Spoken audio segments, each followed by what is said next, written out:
You're listening to Three's a Crowd, the North East Footy Podcast, with Rye for Boro, Steve for Newcastle United, and Ted for Sunderland. God, he's good on the buttons, isn't he? He's so good now, Stevie Wraith. Good morning, everybody. Happy Sunday. Welcome to Three's a Crowd, the only North East football podcast where we bring three bitter rivals together for a bit of banter, a bit of laugh, and a bit of chat about football. Welcoming morning to you, Stevie Wraith from NUFC Matters. Morning, mate. Morning. And morning to you, Teddy the Mackems over in the beautiful Ireland. Mate, I hope you're fantastic. What a win that was. Sorry, mate, I've got a nosebleed up in fourth.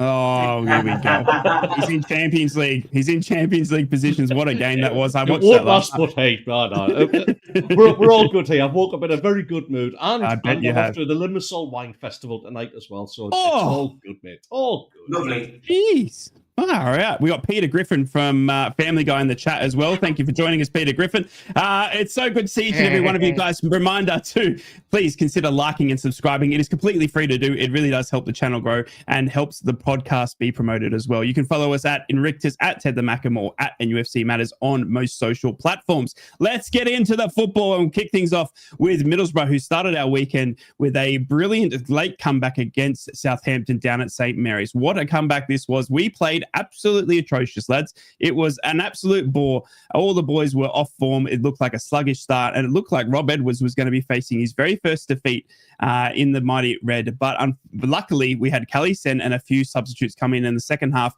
to a bright spark to equalise things late on, and Southampton weren't to find a winner late either. So Middlesbrough continued their unbeaten record. The only team in the EFL alongside Coventry City unbeaten is now Middlesbrough and Coventry City. So it's incredible. Frankie Lampard and Rob Edwards, the only undefeated managers now. It's an incredible run that Rob Edwards is doing. It's one that's been on nothing we've seen for short of 30, 40 years, especially in Middlesbrough colours. And we are absolutely flying. We stay first in the championship, lads. But I tell you what, a trip to St. Mary's, Steve, you would be used to that from last season. Teddy boy, you would know as well with Southampton a couple of seasons ago. It's not for the faint-hearted. It's a long trip for us up here in the northeast as well, down to St. Mary's. We've got to go to Portsmouth next Saturday as well.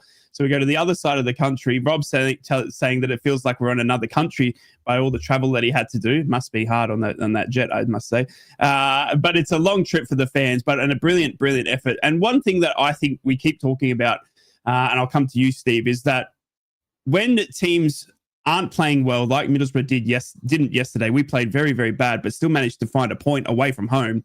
That's a sign of a good team. Yeah, you've got to win when you're playing badly. And that's, by all accounts, listening to the Middlesbrough fans yesterday, coming back from the game and looking at social media was exactly what happened. But, I mean, Southampton's a tough place to go. They had a big cup game during the week as well, which, from their perspective, they probably felt a bit aggrieved from. But, I mean, look, they're not a bad team, Southampton. They're another one of those in that group that you would say that they're a Premier League team in the Championship. And they've got Premiership players with Premiership experience. And, they're always going to make it difficult. I think the thing about Southampton these days, it doesn't have the same fear factor as the Dell did. I do think that helps teams when they go down there, that enclosed pitch at the Dell where the fans were right on top of you was really, really conducive to a good home record and really didn't help the away teams. But yeah, nowadays in the St. Mary's Stadium, it's a lot different, I think, and they don't have that fear factor anymore. But listen, I've said it and I'll keep saying it on here. When we talk about Middlesbrough, it's all about not getting beat, getting draws away, winning at home. You'll be there or thereabouts, but the gap is still there. You've still got a gap between you and second place, and you just got to keep that gap, and that's all you've got to do, and hope that teams fall away. I did say, I think, on that after the first couple of games that Middlesbrough really have the potential to be that team who open, such a gap that everybody's chasing second place, and nothing's changed on that. Even though you might feel that wasn't a great result yesterday, it wasn't a bad one at all, So good. I think it's a point in the bag. It's a point earned. It's not 2 points dropped, and you go again midweek. Teddy boy, obviously a bad performance, mate, but a brilliant result was how to sum up yesterday at St. Mary's. You weren't afraid, obviously, of a trip to St. Mary's in the Mackems colours a couple of seasons ago, mate. But honestly, Middlesbrough going down there, top of the form. I mean, Southampton languishing down in 18th, I think, as well, coming down from the Premier League. I think they've had 3 wins in 45 games, something shockingly for Southampton. They've gone in and instilled Will Still, who was a Sunderland rumoured for a point there at some time as well during the Michael Beale saga that we like to forget about. But honestly, Middlesbrough are able to steal a point here there. They were honestly very, very much below par, mate. But good teams find a way to take a point on tough away trips. Yeah, I mean, you're not going to win absolutely every single game, so you've got to kind of go away to these places where Southampton are probably in a little bit of a false position right now. I think they're capable of being a lot further up that league. Yeah, I do think we've maybe dodged a bullet with Will Still, because that's he's not having the best time of it. Everybody thought he was going to have an immediate impact. Listen, he might still come good. We don't know that for sure yet, but yeah, to pick up a point on the road at somewhere like Southampton, especially like you say, I mean, the supporters are being put through it right now with trips to Portsmouth, and then Southampton, and the fans are backing them everywhere they go as well, which is always great. It makes a difference, especially if like what Boro were yesterday, where it wasn't the usual sort of sparkle that you get from them. So the fans can also kind of drag them over the line a bit as well, and get a result. And listen, you've got players who can step up and get you that goal and rescue a point from the situation. We've seen in the Premier League for the front half of the season, the amount of late goals being scored is absolutely unbelievable. Liverpool, I mean, how long are they going to keep on getting away with that? Well, they didn't yesterday, I suppose. They didn't. No. But yeah, listen, to be able to pull those last minute points out the bag, or 3 points out the bag, that's how championships are won, mate. And it's like what was said last week, that the result against Sheffield United wasn't the greatest performance from Middlesbrough, but you found a way to get a result out of it. You move on. You've got that midweek game, mate, and I mean, there's only Coventry that look like being a challenger for you so far this season. Yeah, no, it's honestly one of the most brilliant starts to a championship life, especially under Rob Edwards, who honestly, we saw him at Luton Town.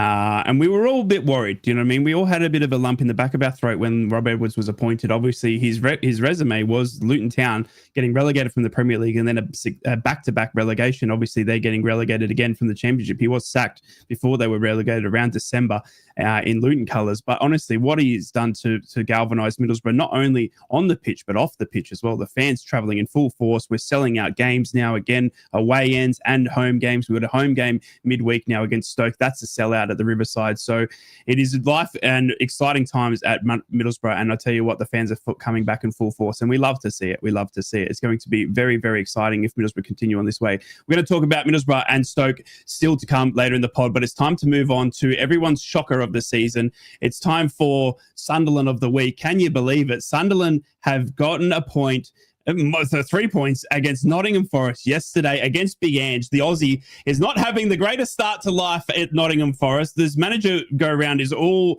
up in the thing. We've got Nuno now at West Ham. Potter's been sacked. We've got Ange in charge of Forest. And Sunderland just cruising along, taking 3 points willy-nilly, mate. I mean, what a game it was. What a performance it was, Teddy boy. I watched this game last night, mate. That last 10, 15 minutes, your bum hole would have been squeaky clean, I tell you, because Ange was just throwing everything you could. But honestly... It always is clean, right? Mate, I'm 46. You were promising fans that you were going to clap something before you became a Boro fan. We're waiting for that. But honestly, Teddy boy, what a win it was, mate. I mean, we talk about Middlesbrough playing poorly, but still managing to take a point at Southampton. Well, I mean, Sunderland, he took all 3 points. Yeah, he's a stat for you. That's the worst start for a Nottingham Forest manager in their first 5 games since the 19th century. Oh, Wow. That is absolutely unbelievable. I do have a what the fact for later. That's not it, but we will get into that. Big Ange is going through it certainly at the City ground. But listen, what a performance defensively that was. The only one I was kind of a little bit about was Matsuaku. Chrissy Rigg as well looked a little bit rusty, but having to step into that midfield where it's just so competitive and so full of running. It's no disgrace to be kind of a little bit rusty behind the rest of the squad that we've got right now. For me, Robin Roofs could have saved my parents' marriage. Honestly, absolutely unbelievable. 100%. Absolutely world class. How we've gotten him for 15 million. He's another great one for you then. So the two centre backs and Robin Roofs cost the same as the money we got for Job. That is how to run a business, because those three signings just look absolutely unbelievable. Yeah. Mukiele at right centre back just looks an absolute athlete.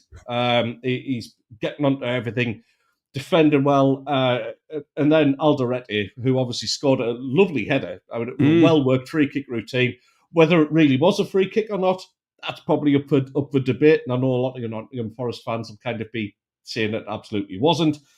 You've got to take those decisions when you get them. That's what VAR's there for. It could have been overturned. It wasn't.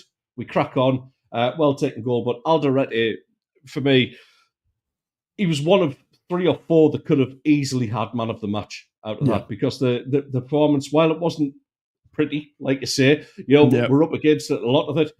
In the second half, I think we had something in the region of 15% possession. It was barrage, wasn't it? But you held on. Yeah, that's it. It's all about being really, really organised. We can't go and do what Burnley did under Vincent Kompany and try and play expansive football, playing it out from the back and all that sort of thing, because you'll get murdered. These are quality sides. Nottingham Forest are a good side. West Ham are a good side. For all they're down there at this moment in time, and I fully expect them to turn it around. You can't set yourself up for to be open to attacks like that by defending as a unit like what they did last night. And I mean, special praise to Enzo Lefebvre, because he put such a shift in yesterday, doing a lot of donkey work on the left-hand side and covering almost like a second left-back at times. Talby was good as well. Yeah, Talby. He's another one who can... He works hard. He's not just a winger. He actually gets back and defends in numbers. And Isidore as well, another one, very unlucky not to get a goal, to be honest. But he uses that pace, but you'll see him deep into his own half and then looking for those breaks. And right now, it's working, and we are starting to be an extremely difficult side to break down. I only wish we hadn't played Burnley as early as we did, because they were kind of on that bounce of a newly promoted side. We got undone a little bit, but listen, the points we're picking up right now, that proves. Look at the Crystal Palace point we picked up. They've just beaten the champions yesterday. So when we can go away and be difficult to break down in a place like Selhurst Park, and then sneak little wins against good sides like Nottingham Forest, I don't care what the press say about. They haven't played anyone good yet. We are. We're playing some of the top 20 teams in the world's biggest league. So listen, I'm more than happy with that last night. But Robin Roofs, oh my God, what a keeper! Honestly, I put him straight in my fantasy. Steve, I want to bring this up to you before we get your thoughts on the result. League. What did I say? Okay, no, it's fine. Whatever you want to no, okay. Steve, I want to bring this up to you because what we saw after, and I watched a bit of the coverage after the game yesterday, and Sunderland were undoubtedly good, but Nottingham Forest were peppering them. I mean, Teddy there said about 15% possession to Sunderland in the second half. Nottingham Forest were all over them and just could not score a goal. Do you see Sunderland's, I mean, they're sitting in third in the Premier League. How much can we put that down to the work that Sunderland have done, one in the transfer window, the good coaching and all that, but also can we put that down to playing teams at the right time? Have they picked up Nottingham Forest when Ange isn't playing well? Have they picked up, certain teams at the right time? Has the fixtures been kind to them? Because that's kind of what the reporters were linking to, is that the Premier League is so up and down at the moment. We're seeing teams like West Ham and Wolves and all these guys struggle. I mean, are Sunderland fortunate for the time and the fixtures, or is it? I mean, are they playing undoubtedly well? I mean, look, any Sunderland fan will tell you it's not what the table looks like on the 28th of September. It's what it looks like at the end of May. But at the moment, you just got to enjoy it. Sunderland remind me of Newcastle when they got promoted, under Rafa Benitez. They went for it. Newcastle played Aston Villa in the very first home game and they hammered them. They had been the team that had sent us down, sub on the time, banners and all that. Newcastle, I think, ran out 6-0 winners against Aston Villa at home with Joey Barton, Andy Carroll and Kevin Nolan doing the business. And it's very like that season. It's very like that season where you have, a bit of impetus. You've got good, solid professional like Xhaka in the middle who's dictating play, but who's also dictating what's going on in the dressing room. Enzo Lefebvre's very good, no doubt about it. I didn't think he would do as well in the Premier League, but he has. Look, the goalkeeper's doing well as well. I mean, there's lots to be positive about. I had one eye on the game, but I am a big golf fan, and I was watching the Ryder Cup at the same time yesterday. I had 2 full days of golf, as well as having the football on in the background. So, what I saw from Sunderland was just the same as I've seen from them, in the other 5 games. Just hard work rate, difficult to break down, and if they can get a goal advantage, they're trying to hold on to it. It's as simple as that. So, I don't think Sunderland will be in the top 10 when it comes to the end of the season. I don't think they'll be far off. 11th or 12th, I think, is certainly a position where I can see Sunderland finishing the season. But they've got bigger games ahead against bigger teams who ultimately will be a big test. The Premier League's interesting at the minute because you have got Sunderland, Bournemouth. Bournemouth have been tickling the European places for the last few years now, but Bournemouth have got a flyer. Crystal Palace just seem to have continued with the same momentum as they had last season. Yep. Delighted that they beat Liverpool yesterday, of course, and not just because it sticks one on Alexander Isak, but just because it was so late, the goal, when they thought that they thought they'd done it again. Delighted to see that. But other than that, the top 10's got a familiar look about it. Liverpool, Spurs, Man City, Arsenal, Chelsea, Fulham and Brighton, of course, which you can add to the Bournemouth side of things. And of course, there's still games to play this weekend. Newcastle against Arsenal. Newcastle win. If Newcastle win, they get up, probably get up to 8th or 9th today. So it's as you were, really. But Sunderland have gate crashed it at the minute. The fans have just got to enjoy it because that's what it's all about. It's better than getting beat every week. But I think a lot can change. I think a lot can change. I've seen Wolves live this season, and I watched the Wolves Spurs game again. With one eye on the football and one eye on the golf last night. And my mind hasn't changed. I don't think Wolves will go down this season. I think Wolves have got more than enough to get out of it. They've got such a hard-working team. They've got a good manager, and I don't think Wolves will be down there. I certainly don't think Villa will be down there either. Not with Unai Emery. I think it'll all change at the bottom as well. Newcastle will rise up the table. Newcastle are playing very well at the moment. They're just not getting the goals. But they've only got one more Premier League game after this week against Forest, and then Wissa will be back. So a lot of emphasis on him. But look, fair play to Sunderland. Listen, they've just got to enjoy this. They're doing well. They're getting wins and getting draws. And another 3 points beckons them next week because they're playing probably one of the worst teams in the league at the minute in Man United. Honestly, 29 points to go as far as I see. God. You win next week. Man United are terrible. Manchester United are terrible. And I was more worried about the Nottingham Forest game. Honestly, more worried about Nottingham Forest. I actually messaged Melly yesterday. We did like a couple. We always do voice notes backwards and forwards. And I said, surely to God now, you've got to stop defending Amorim. I said, that's the 42nd game he's took his centre-half off now. I said, what is it with taking his centre-half off every game? Yeah. I said, it's bonkers. And I've never heard him so down. And he finally admitted that I was right with my prediction about Amorim. He says he doesn't expect him to last. And he's questioning his own. He's questioning his own loyalty as a supporter. He says because of what it cost him to go down there, home and away. He says he's questioning his own loyalty because these guys are getting millions of pounds. To kick a football around and they just can't do it. So he's very disappointed. It's a shocking time for a Man United fan, isn't it? And we feel for Mally. If you want to come on and talk about how good it is to play, football, well, we can give you some advice, mate, because us three teams are flying. But unfortunately, Man United, are looking absolutely horrid. My goodness me, and Teddy boy, you couldn't pick a better time to play them again. Let's take a brief break from talking football, because we have to get into a certain little game that we've always played here with us three. It's a little What the Fact. We used to have a brilliant little theme song, but YouTube doesn't allow it. But honestly, Teddy boy, it's time for What the Fact, mate, where you give a bit of a clue and the crowd and we have to find out what the fact is. Yes. Could we use the theme song? I mean, but we maybe could. I don't know. You can sing it. Nah, you're all right. Nobody needs that.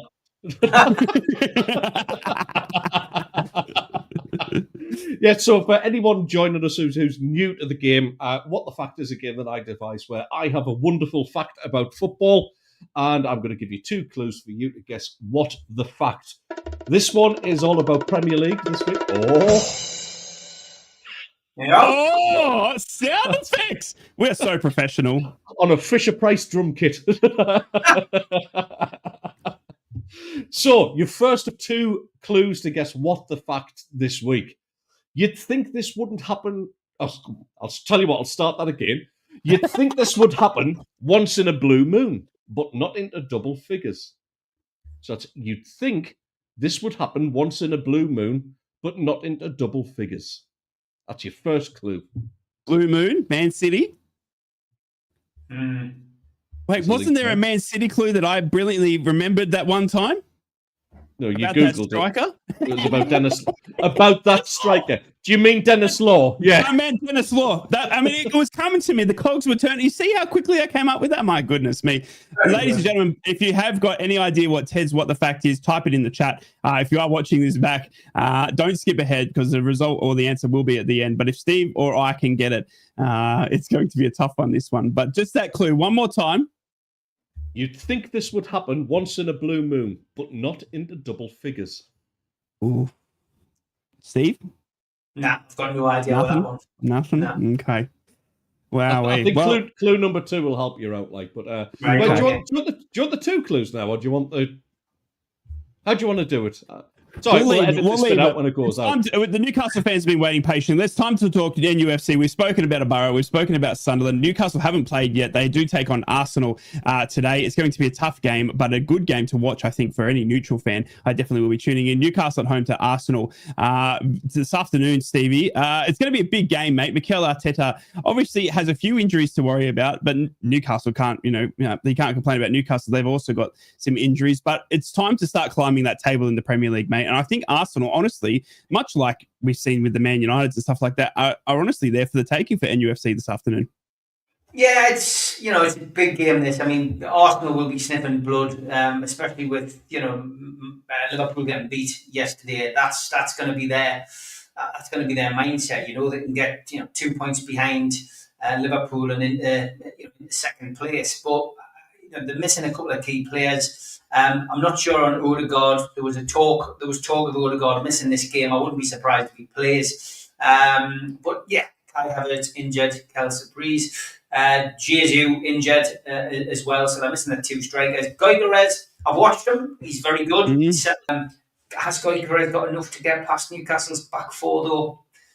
No. Newcastle's back 4 is the best in the Premier League at this moment in time, statistically, and I think whatever back 4 Newcastle put out, they'll do well. They could go 3 centre halves, of course. That's been the big debate. What do they do? Eddie's rotated the side twice this week, and that's something we've never been able to do. When we've rotated the side, it's not looked as good. Whereas he's managed to play, make 7 changes, and Newcastle haven't been effective. And we're doing very well at the back. I think Pope will come back in goal. I think I still think as long as he's not got any niggles, I think Trippier could play right back. I think Tino will be on the left. And I think the centre half pairing will be Burn and Chow if he goes 4. If he goes 3, it's whether he thinks he can play Botman 3 games in a week. He'll go with Chow, Botman and Burn again, with Tino Livramento and Trippier overlapping. And I think the midfield 3 will be the same. your Tonali, your Bruno, and it depends again if he plays that three at the back. Yeah. But I do think he'll go with Joe Linton. I think Joe Linton got that two goals in the middle of the week in the Carabao Cup. He'll go with those three, and I think Gordon will be back in. The right-hand side is where he has to make his choice. We do know that Murphy's carrying an Achilles issue. It's nothing that's going to carry him out of the game. He's just managing his minutes, is what Eddie said. But I think he'll go with Alanga, and I think he'll go with Valdemar, and I think Sula will be on the bench despite him scoring 2 goals midweek against Bradford. I was going to ask you about him, Steve, because obviously he was subject to the window, obviously transfer window deadline day. You were saying it's probably best for him with Wissa and Waldemar coming in for him to move on. But I mean, a brilliant midweek showing, albeit in the Carabao Cup against a lower league squad. But has Sula got a chance now to help, relieve that burden of missing Wissa? I mean, at the moment, because Wissa's injured, it turned out to be a bonus that he didn't leave. And of course, it took the pressure off and he got 2 goals midweek. I still don't think he's a Premier League player. The only thing I can really point to positively is that, he gets on very well with the lads in the dressing room. And when Tyndall covered for Howe when Howe was injured in that season, he did say that he reminds him of a young Callum Wilson. So clearly the club respect him and think that there's something there. I don't know. It's a strange one. But he can come on for 20 minutes today if the game's 0-0 and potentially change the game and be a match winner. Yes, he scored 2 against Bradford, but let's not forget he scored the goal against Liverpool. So exactly. He can do it at the top level. He can score goals in the Premier League. But I don't know. Is the honest answer. We've got the game against Union SG Wednesday, then we've got Nottingham Forest next Sunday, and then we've got the international break, and Wissa's going to be back, and Ramsey's going to be back, which gives us a massive boost. So what will happen with the Sula then? I don't really know. And Roger, he could be a late starter. The best thing about today's game is it's a 4:30 kickoff, which means that I don't have to reheat my Sunday dinner, because usually with these 12 o'clock kickoffs, I can't get me Sunday dinner. I get back in. It never tastes the same, lads. It never tastes the same. It's a nightmare. You've got to reheat the gravy. It's lumpy. Yeah. When you're putting the Yorkshire puddings in the air fryer, they're not as good as when they're done out the oven. It's just all kinds of modern day problems, But the only thing that tastes the same is the mint sauce. But yeah, I mean, overall, lads, it's a 4:30 kickoff. Gives people time to have a couple of bevies and everyone gets up for it. I genuinely think, Newcastle's got a big chance. Arsenal don't travel well. We've got a good chance of getting something today and climbing up that table. It's going to be an interesting game. Teddy boy, just before we get to everyone's favourite cat on the keyboard, Newcastle obviously at home to Arsenal. Arsenal have always been interesting. I mean, you and I both know Gyökeres very, very well from his time in the Championship. He was with Coventry City, had a breakout season in Michael Carrick's first season there, where him and I think it was the name escapes me, Ben Hammer who obviously they were on fire. Gyökeres now going to Arsenal. He's scoring, but I think his physicality is suited to the Premier League, but I still think he's missing a little bit of that flair. But it's going to be an interesting game to watch for Newcastle Arsenal. Yeah, he's going to be more of a link-up player in Arsenal. Arsenal they've never really thrived on an out-and-out goal scorer for a long time now. They're one of these that will get goals from all over. Defensive midfield chip in as much as the strikers do, to be honest, for Arsenal. I think the danger for me, I'm just checking out the stats there. So it's Palace, Arsenal, and Newcastle have the tightest defensive so far this season. Newcastle have only conceded 3, and Arsenal have only conceded 2. Yeah. So there's a danger this could be quite a chess game. It might not be the open game that we want. I hope I'm wrong. But I think Arteta might just set up not to get beat in this one. I think that just might be a little bit, sitting a bit too deep and frustrate Newcastle a lot. And like you say, with Asula in kind of like not really hitting the form that I think there is a player there. Yeah. But I just think somebody like him is going to find it really, really difficult. Oh my God. Has he gotten it? Has he nailed it? Yeah, Magnus! Lordy Magnus! He steals the show. Well done, Mighty Magnus. You are the winner of.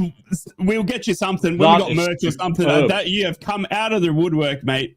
Well done, Teddy boy. That is absolutely world class. That's exactly it. I'll go quickly before we finish on the Newcastle one then.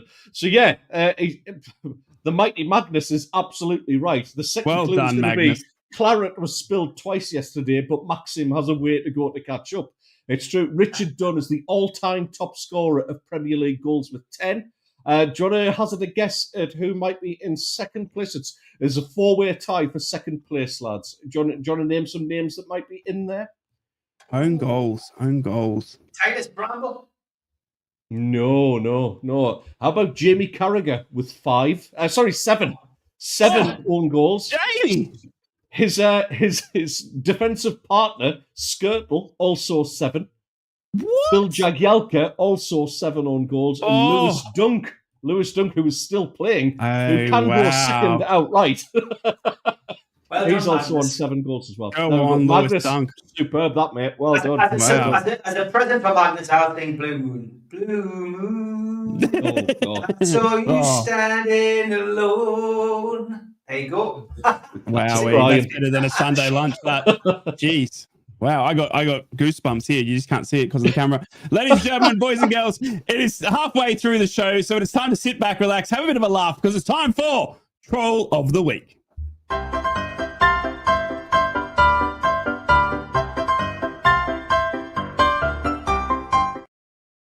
First of all, we just want to say well done to Ryan for turning up today.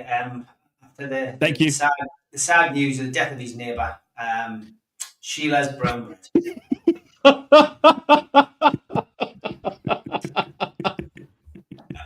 Classic. Natural arm position from Mo Salah yesterday, if he was a member of the Nazi party.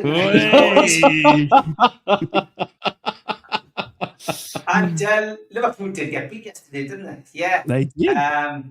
Before Palace and after Palace. Oh.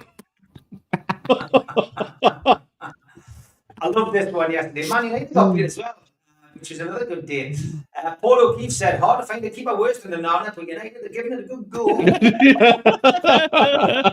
No. He does look like somebody from Alo. And this He looked... This was the ultimate shithousery, this lads, yesterday. Crystal Palace fan holding up the Liverpool team bus after the final whistle by Ty's shoelace. But if you get a chance to see that, lads, that was a video. Honestly, he's there for ages. It's a video. He's got his cup of coffee that down there on the left. It's brilliant. Commiserations to this guy. He's a Newcastle fan who got taken on his stag do yesterday. Oh no! The replies to that from Sunderland fans were along the lines of how original. I've been watching the Ryder Cup, lads. This was brilliant. This was circulating yesterday. USA fans, come on, do something. It's exactly what that. They've been poor. Talking about United, I took great delight in sending this to Melly. How did Manchester United get to the game at Brentford? Yep.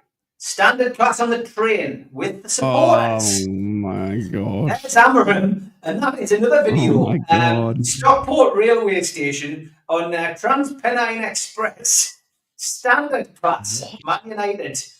The full squad. Amarin and the full squad. What the hell? The video was hilarious because you just see everybody looking, going, is that who I think it is? People getting autographs and everything. I've never seen anything like it in my life. Wow. David Moyes, of course, doing well this season. West Ham, though, wanted David Moyes back so badly they tried to clone him. And I know that Rise, one of Rise's favourite Middlesbrough managers, is now back at his home, Sheffield United. So they've got a Tifo flag sorted for him. One of our own is one of our own. Chris Wilder is one of our own. These are flying around again. Top star Brennan Johnson started dating the actress Lily Phillips, who set a world record by sleep with 101 men in 24 hours. Imagine the shame of going out with your parents and having to tell them your partner plays for Tom. West Ham still get a bit of stick. Don't try to predict the league before the season starts. It only makes you look stupid. It's actually impossible, West Ham. And we'll do a bit of merch. Look at this. Look at this. Look at the capabilities from AI these days. Look at that. Oh. It's brilliant, isn't it? I know it's not something that will be on TED or Rise Mental Peace, but if they can start to do that with AI technology and computers. Oh, my God. Why is Claire Balding screaming like that? We do like a bit of away day food. Rotherham fan paid £5.75 for this sausage roll at Wimbledon last Saturday. No. That's a brick. They've painted a brick. That's awful. And the Middlesbrough fan who had to print his own ticket at Preston a couple of weeks ago did a great job. Dear me, I would take a map. And I dug one of these, and my dad's old beauties out for the game this evening and need all the good omens we can get. Lewis replied, I love how often Man United fans feel the need to share retro pictures of themselves in Dad's kit because no one believes they didn't start supporting them until 2001. I can get that shirt in the Turkish side of this island, and I'm not kidding you. It's absolute BS. I'm not believing it. No. Looks brand new. Goals guide. Liverpool staff are said to be highly impressed with Alexander Isak's performance in training. Breaking news, £125 million signing is good at football. And fair play to Birmingham this week. We urge all Birmingham City supporters to unite and refrain from spending money within the stadium. Ticket prices are set at £45, already raised by the Coventry owners. Bring your own refreshments and cheer for the team from the terraces, not the concession stands. Together we're stronger. Birmingham on the rise. So, well done, Birmingham fans, standing up and making things count. All right.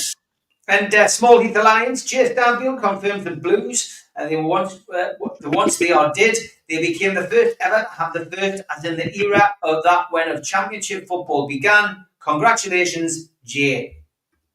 Who knows this? This is what happens when you keep multiplying with your cousins. Nobody understood what the hell that meant.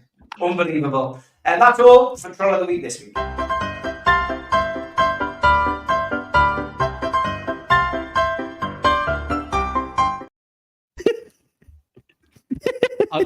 I just want to go back to a comment from Toon Army. Yeah. Does Ted fancy auditioning for the new Jeff on a new series of Biker Grove filming early next year? Now, obviously I can't because of travel commitments and all that stuff. It'd be difficult for me to do. But I mean, I'm guessing you'll know Billy Finn in some capacity, being like sort of in the acting circles around Newcastle. Would you ever fancy that role, Steve? Is that what would interest you? Not really. For me, I did Biker Grove 3 times, lads. This was when I was an up and coming actor, and I was doing background artist work. But I did it 3 times, and I'm actually became the famous. I'm actually in the very, very last episode, which was reserved for people like Deck and stuff like that. And I was actually in, believe it or not, in makeup for 4 hours. And I tell you why, because I actually played a zombie in it. Oh, wow. God. There you go. It took 4 hours to apply that paper mache, lads. But I played a zombie and I'm in it for a bit. I played a security guard in Biker Grove. Yeah, of course.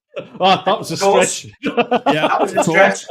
I also played a medical officer in it. That's not the greatest photo, but I am in that one. I also played a builder in Biker Grove, but you wouldn't have really seen it. I was proper background artist. There you go. Get on. There you go, lads. Helmet and everything. Wow. Biker Grove, lads. Yeah, if you haven't been in Biker Grove, you've never lived. But there you go. 4 hours to look like Anfield agenda, says Davey G.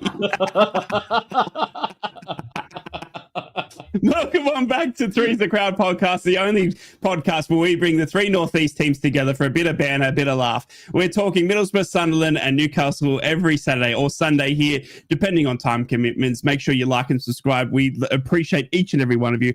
Around 530 of you watching live right now. I cannot believe it. Thank you so much for all the love and support as we continue this brilliant podcast. Let's talk Middlesbrough again. Middlesbrough have got a midweek game. We're going to talk about the upcoming fixtures now.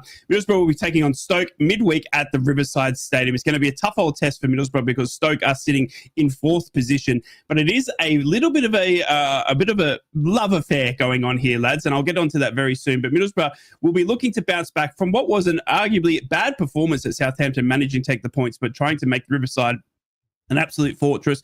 We saw the likes of Callie Sen come off the bench yesterday and score a fantastic goal. For me, he's got to start. But having Stoke coming to our backyard on Tuesday night is going to be a fantastic evening. Now, the love affair, lads, is Mark Robbins. Mark Robbins is obviously the ex-Coventry coach who was in charge for a man of something 500 odd games. It was incredible. But his number two during that whole venture was Adi Vivesh. Now, Adi Vivesh is now the number two to Rob Edwards, and Mark Robbins is now the coach of Stoke City. Now, the love affair that we talk about is obviously Mark Robbins and Adi Vivesh had an absolutely explosive fallout to the point where neither were talking to each other. They were separated in the dressing room. They had to sit on opposite sides, and ultimately they had to part ways. Mark Robbins was obviously departing a little bit later when he was sacked, but Adi Vivesh left about 12 months prior to that.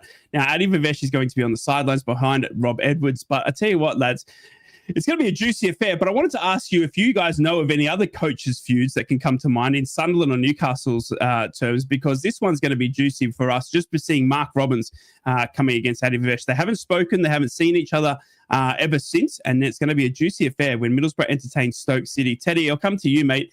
Stoke City, obviously, they're doing quite well, which is surprisingly to everyone because Mark Robbins obviously is a good coach. Stoke City have got well financed as well. They've always been an annoying team, but it seems to, just manage to grind out some results.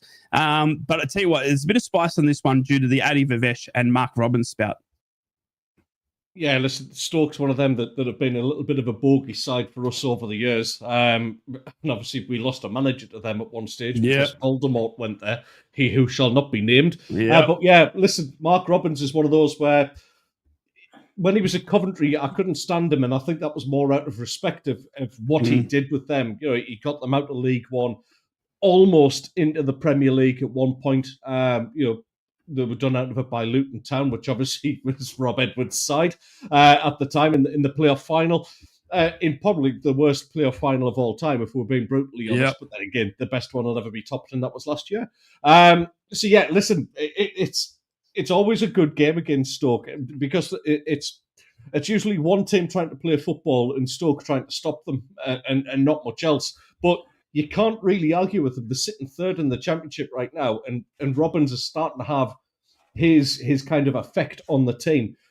What is going to be the real interesting battle this season is let's see if Mark Robbins actually finishes above Coventry City, because that would be absolutely mega sweet for him. He was deemed as kind of, you've taken the club as far as you can. So I don't know, I would like to see Mark Robbins just get one over on them, because I can't stand Coventry City anyway. But yeah, listen, getting back to the Boro side, nothing to fear. Absolutely nothing to fear from it. Yes, Stoke are in good form. No, you're not going to win every game, but I just feel like Middlesbrough right now have got the beginnings of a side that can really, take teams like Stoke apart. And I wouldn't be surprised if Boro bounce back from 4 points, but hard-earned 4 points in the last two games. I wouldn't be surprised if they turn up and absolutely hammer Stoke in midweek. I know I'm getting a lot of jibes about being a closet Boro fan, but I just like the way they're playing right now. Yeah, it's true. I would rather take a crap in my hands and clap than be a Boro fan. That's absolutely true, as I stated on your Twitter. Very clearly. I did love that. But yeah, listen, I wouldn't be surprised if they go really, really muller them. There's a style of play, and I think Middlesbrough, to give them the respect that they deserve, especially under Rob Edwards, they're extremely difficult to break down as well. Yeah, there's not many teams going to stick more than one goal past you. They're going to have to be really on their game for that. So, yeah, listen, nothing to fear from it. I can see a big Boro win. You've got to keep that squad fit and together. That's one of the biggest things. I just want to just answer Blue Rhythm Boy's question there. Absolutely. And it's proof now that you look at what Nottingham Forest have achieved. You look at the start of the season that we've got as well. I think it would take a major overhaul, something along those lines to survive. It's proven. Yeah, and it's funny you bring that up because Kieran Scott and Chris Jones did a Boro podcast on the official. Middlesbrough fans, you can go and check that out. But during that interview, they did say that they create two lists. They had, when they're coming up with transfer targets, they've got a Premier League list and they've got a Championship list. They've got teams, they've got players that they think would do well in the Premier League. And if we're somewhere in first come January, then they're the types of players that we might be able to target. You look at Sunderland, who said, look, Enzo Lafite, well, let's bring him in now. And then they got the chance to play him in the Premier League. It's something like that, similar to Middlesbrough. And I don't think it's I mean, we saw Alan Brown, but Alan Brown, I was going to bring him up with you, Teddy Boy. He came on. He is so class, mate. Everything he touched, he just pinpointed some passes out there. He was just everywhere. And Matty Targett, Steve, I did not know. Matty Targett can take a free kick, mate. Hit the woodwork yesterday with a brilliant free kick. Was lucky not to get a goal, but Matty Targett has been an absolute revelation, mate, under Rob Edwards and in that left back role. He's keeping out Sammy Severo, my Aussie, but it's undoubtedly well deserved. I said he was on the end of a free kick that was very, very close to sneaking in. He runs up and down that left wing all day, all afternoon. Undoubtedly, our midfield was shocking yesterday. They were completely and utterly beaten by Southampton midfield, but Matty Targett was still strong down that left. And Tom Fellows, who was arguably Southampton's main asset going down the right wing, was tamed by Matty Targett. Yeah, I mean, Matty Targett is like I said, he's a very good player, and he'll do very well for you. He'll probably get Player of the Season this season at Middlesbrough as long as he can avoid injury, and he can fill in anyway. He fills in left back, right back, centre half, centre midfield if needed. But yeah, and he's got a bit of a dig on him as well, which you just alluded to. So yeah, look, good player. The kind you want in the trenches with you, and the kind that will help you get out of that division. I'm fairly sure. But I laughed there when Ted said about Stoke being usually a good game. I never ever remember a good game that we played against Stoke. It was always awful. I mean, it's probably 4 or 5 years since Newcastle probably played against Stoke City, and. God, it was awful games. Just the 1-0 throw-ins. Oh God, yeah, horrendous, mate, horrendous. But for us, yeah, never classics. But it's a tough game, and like the Premier League, the league isn't decided in September. It's a good start for Stoke. 13 points, level on points with Coventry. Going into the fixture, and they will be looking to get a number and do it this week. So you're there to be shot at. You're top of the league, and that's the big thing. You've got to get through these kind of games. But from your position, you've got nothing to fear. You go into it and you do it. You've got to find a way to break down teams and get a win over them. You're at home, I think if you beat Stoke, it sends out and comprehensively beat them, especially after your performance this weekend. It sends out the message. Coventry haven't got an easy game this week. They're away to Millwall, which is I think they play the following night. So that's a big game as well. But it's Boro win against Stoke, Millwall beat Coventry.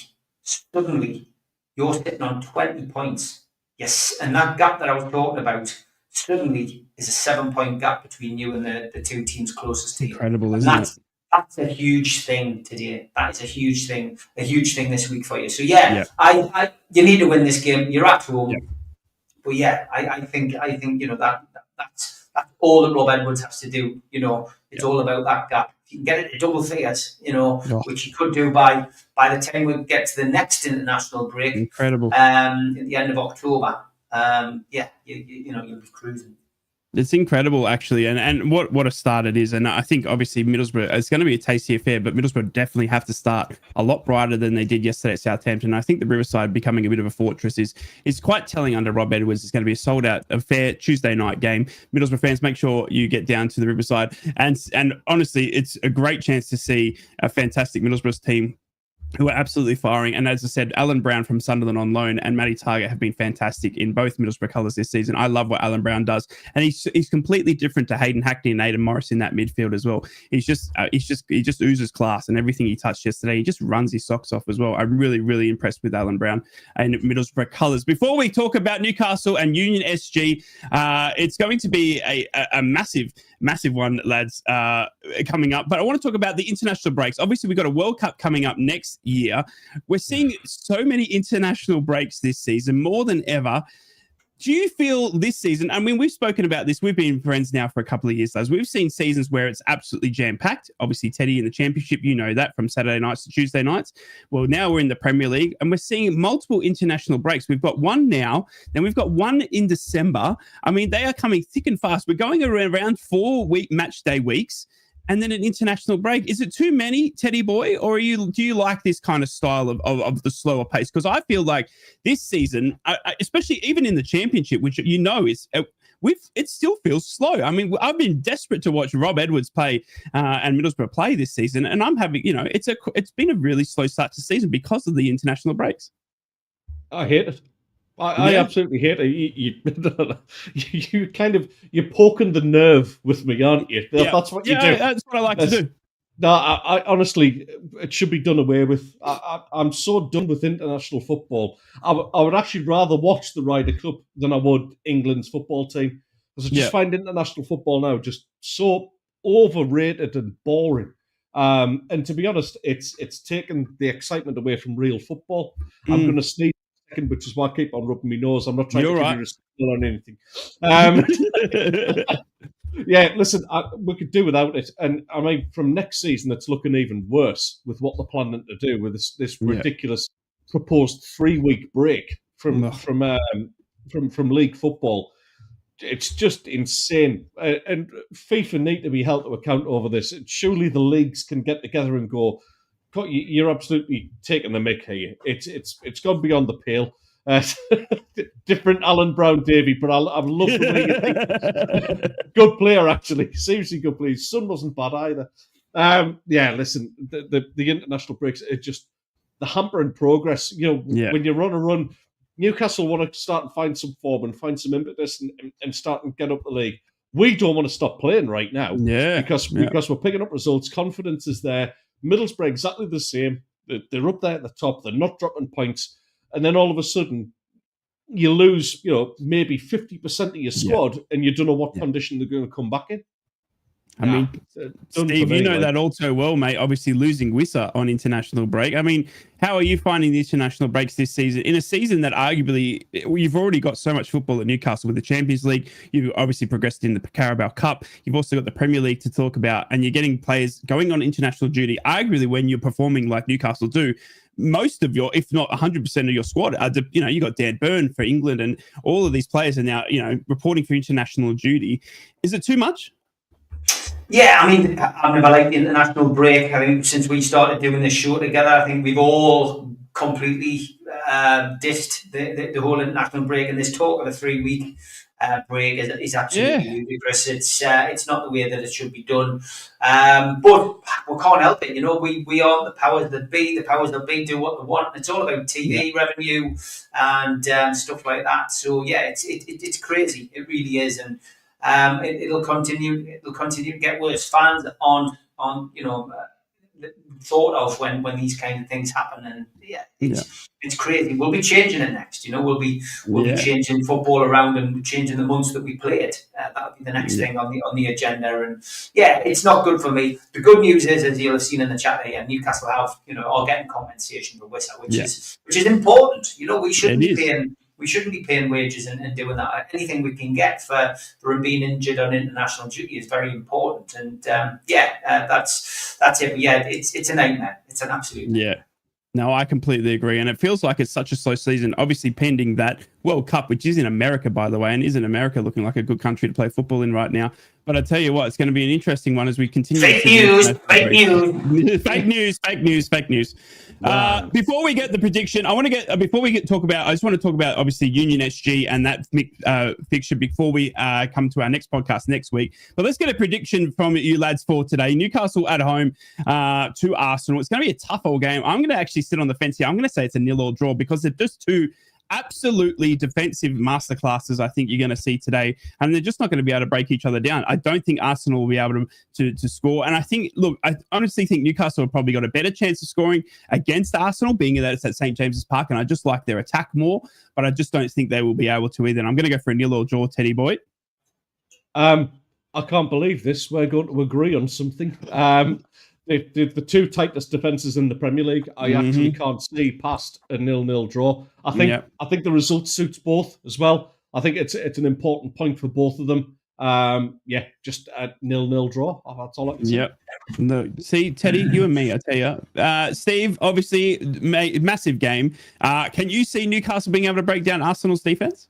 Yeah, Newcastle will win this game 2-1. I think Newcastle will be very positive in that first half, and will find a way past that Arsenal rear guard.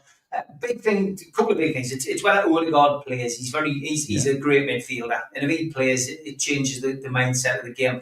Referees affect games as well. It's the best amount you can get today, Jared Gillett, who is not the best man to get, and that can change things as well. It depends which Jared Gillett turns up, and it depends what VAR guy turns up as well, because VAR is bloody useless, and that can change games as well. So once upon a time you could predict results in games really just off what players were on the pitch, but there's so much more to take into consideration these days. Darren England's on VAR, just check that.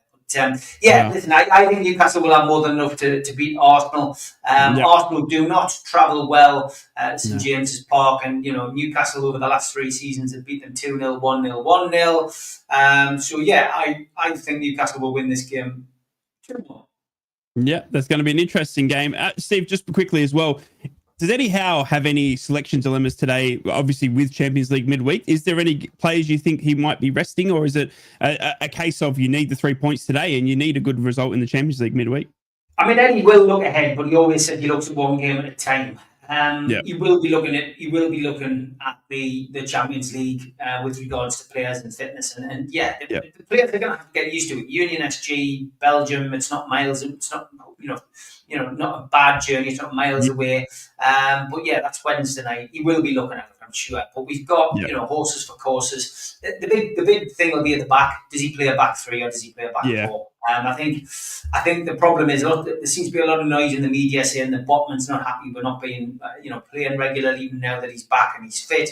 So that might push him into playing Botman, Chow and Burn together and playing Trippier and Tino as like wing backs again. But I think if he goes with a flat back four, then he goes with Botman, Burn, and Chow. I think they're a better combination. But it's who's got the niggles and who hasn't. It's so difficult. And up front, he hasn't got a choice. He's got to go with Voldemort. He spent millions of pounds on him. Asula will be on the bench. The wing, on the left and right, you're definitely going to play Gordon because he's your best player on the left. Yeah, you are going to play Barnes, and you are going to play Alanga on the right because Murphy is carrying an Achilles, and if he is still having a niggle with his Achilles, you're not going to stick him straight in, are you? So I think it's just whether he plays a back four or a back three, and Pope will be in goal. He won't play Ramsdale today, so it's as simple as that. You've got players that can change it. You've got players who can change it. And I do think, after watching Voldemort now, I do think he'll get. I think he's already stressed. He has an urgency to see those midfielders score goals. I think we might see Joe Linton getting into more attacking positions and Voldemort being more of a link man and dropping back. But I think you'll see, certainly in the first half, Alanga, Gordon, and Joe Linton pushing forward. And you'll see, maybe Voldemort dropping in, doing a little bit of a false nine. You kind of saw that against Barcelona, didn't it? He became that link man. I mean, they created the goal for you guys. Yeah, I 100% think that's what he'll end up doing. I can see him and Wizard playing not all the time, but I can see them playing a lot more together than maybe Wilson and Isaac did, because they complement each other. They're not going to get in each other's way. So yeah, it's exciting. It is a bit of a reset, because we haven't got a 25 goal a season man now. It's a bit of a reset, and it might slightly affect us short term, but I think long term it's for the best. And and we've got money to spend to go and get another forward, because we do need another. You need 4 forwards really. So if we're gonna continue at the moment to say that Asula's a forward, we just need another one in the January transfer window. So maybe we can, maybe we can't. Exciting week, obviously midweek game as well. Let's get some predictions before we wrap up. Three's a crowd. We've got Newcastle obviously taking on Arsenal at home today, but then they have got a midweek trip to Union SG, Teddy boy, Champions League. They're coming off the back of a loss at St James's Park with Barcelona. We saw that massive Rashford performance. Can we get a prediction from you, mate, early doors for Newcastle, Union SG in the Champions League, as Newcastle look to get their Champions League off to a winning start? Do you mean the Belgian club Union Saint-Gilloise? Is that who you mean by Union SG? Is it? Bless you. Did you get that sneeze out? you got that sneeze out. Bless you. Listen, the no mugs. That's where we got Siddiqui from. Union SG are a decent outfit. Apparently play some really nice football as well. I don't know an awful lot about them, but listen, there's a reason why the Premier League's the biggest league in the world, and I can see that the Mags actually picking up some points here. So I'm going to go for a 2-1 win for Newcastle on this one. I got you on a 1-0 win against Union SG. I just think you'll be able to defensively masterclass them again, and I think Anthony Gordon or someone will pick up. Steve, you got a prediction for the midweek Champions League fixture, mate? Yeah, 1-0 for Newcastle as well. I think Newcastle will get the first 3 points on the board. It's a tough game, mind. There's no easy games in the Champions League, but just hope the lads and lasses who will go and have a good time. It's a limited amount of tickets for this one, of course, just short of 1,000. So let's hope the lads and lasses bring back 3 points, but it'd be good. And before we finish, lads, I just want to give a little promotion. We don't often promote stuff on here, but I am doing a little book for Christmas, there's the QR code in the corner, for Age UK North Tyneside Dementia, and it's called The Promoter and the Photographer. So over the last 25 years, I've brought a lot of big stars to Tyneside, football and boxing and music, etc.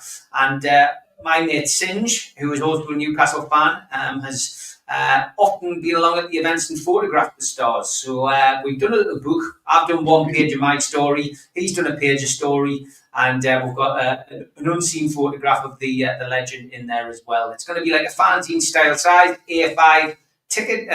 The cost of the book is a tenner, and you can get your postage and package when you pay for that on the website. But if you just go to my website, which is nufcmatters.co.uk, you can buy the book on there. But all proceeds from the book are going to Age UK North Tyneside Dementia, who I'm an ambassador for. So please, if you can, Newcastle, Sunderland or Middlesbrough fan, please visit the website and buy it, because it is going to a good cause. Thank you, lads.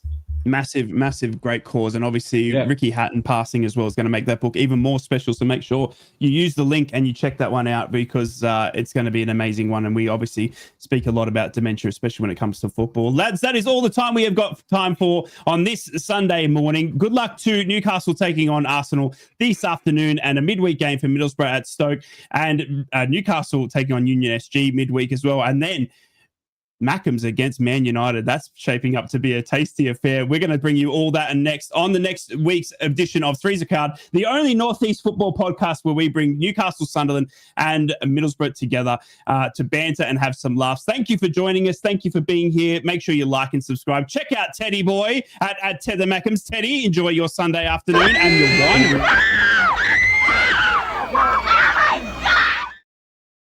That's just the fans waiting out beside the winery for Ted's arrival, ready to drink them dry. And Steve, enjoy. Are you going to the game today? Are you off to the match today, Steve? I am, mate. Yes, looking forward to it. Enjoy, mate. Enjoy your afternoon at St. James's Park. Thank you for joining us.